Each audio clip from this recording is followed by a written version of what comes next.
Point chaud avec Kamel Cherif.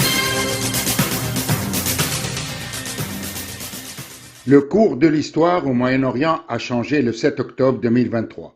Ce jour-là, 1219 Israéliens ont été tués après une opération menée par les combattants du Hamas, une opération de résistance, et 251 personnes ont été prises en otage.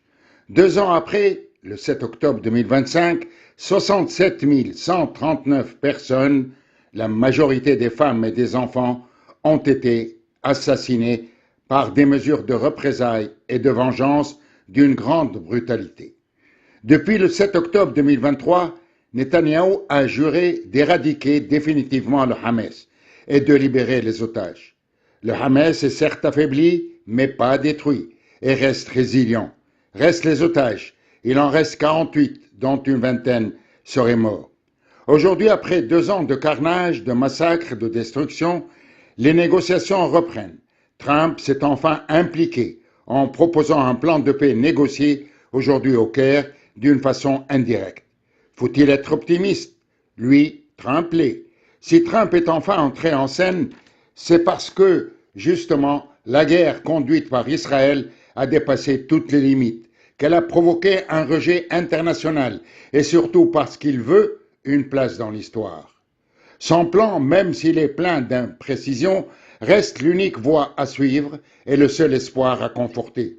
Il tient à son plan, il tient au prix Nobel et c'est pourquoi actuellement il suit de très près ces négociations qui se tiennent au Caire et il affiche même un optimisme qui ne laisse aucune place au doute. Il a dépêché 2 émissaires, un ami proche et son gendre, le gendre prodige, qui est de confession juive et très proche de Netanyahou. C'est lui qui a mené les négociations qui ont abouti aux accords d'Abraham. Intéressé par les affaires comme son beau-père, il a de bonnes relations avec les riches pays du Golfe. Il a été à l'origine de la normalisation des relations des Émirats arabes unis avec Israël. Il aurait même joué un rôle important dans le projet très controversé de la fameuse Riviera de luxe à Gaza. Bref, comme son père et comme son beau-père, il veut rafler la mise. Quant à la délégation du Hamas, elle est dirigée par Khalil al-Yahya, qui a échappé à la tentative d'assassinat par Israël lors des bombardements de sa résidence à Doha, au Qatar. C'est son fils qui a malheureusement perdu la vie lors de cet ignoble attentat. De ce fait, il ne peut que se montrer intransigeant face aux conditions israéliennes. À propos, en cas d'échec de ces négociations de la dernière chance, Israël reprendra les combats, avertit le chef d'état-major de l'armée israélienne. Mais de quel combat parle-t-il? Il s'agit plutôt d'assassinats de civils, désarmés, affamés, éreintés, mais décidés. Cela dit, les frappes n'ont pas cessé, mais ont baissé d'intensité en attendant certainement les résultats de ces pourparlers. Netanyahou fait vraiment de la résistance. Netanyahou, 18 ans à la tête du gouvernement, navigue à vue dans la crise actuelle. À quoi faut-il s'attendre?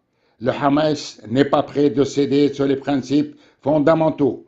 En baisse dans les sondages, rejeté par une grande partie de son opinion publique qui lui reproche sa radicalité, Netanyahou reste intransigeant tout en sachant que son avenir politique est menacé et qu'il est obligé de préserver la coalition gouvernementale. Aujourd'hui, il y a l'important et l'essentiel. L'important est la fin de la souffrance des Palestiniens. L'essentiel est de permettre aux Palestiniens de vivre libres sur leur terre. Point chaud avec Kamel Cherif.